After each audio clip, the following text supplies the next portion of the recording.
Alhamdulillah va salatu vassalamu ala rasulillah. Biz yordam ishlarini olib borayotgan va odamlar orasida yordamlarni tarqatayotgan bir paytda ushbu dahshatli qirg'in yuz berdi.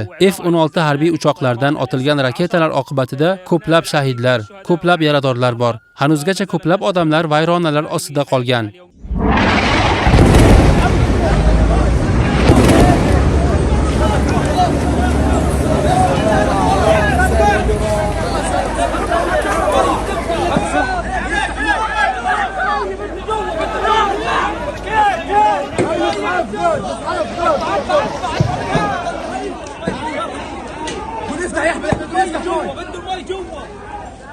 Bu G'azodagi har kungi hayotimizdan bir namuna. Biz aziyat chekayotgan azob uqubatlar. Alloh taolodan biz bilan birga bo'lib, bizlarni qo'llab-quvvatlab turgan har bir kishiga eng go'zal mukofotlar berishini so'raymiz.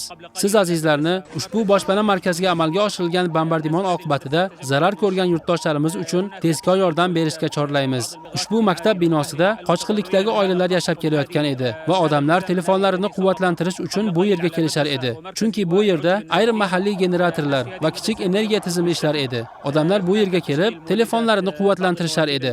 F-16 harbiy uchoqlari ushbu boshpana markaziga kuchli havo hujumi amalga oshirdi. Natijada o'nlab shahidlar va o'nlab yaradorlar va o'nlab bedarak yo'qolganlar bor. Hujum shu qadar kuchli ediki, odamlarning tanayu a'zolari maktab binolari va atrofdagi uylarning tomlariga sochilib ketgan edi. Allohdan xalqimizni mukofotlashini, ularga sabr va qalblariga taskin berishini so'raymiz. Ularni qo'llab-quvvatlagan va sabr toqatlarida, fidokorliklarida ular bilan birga bo'lgan har bir kishiga Allohning mukofoti bo'lsin.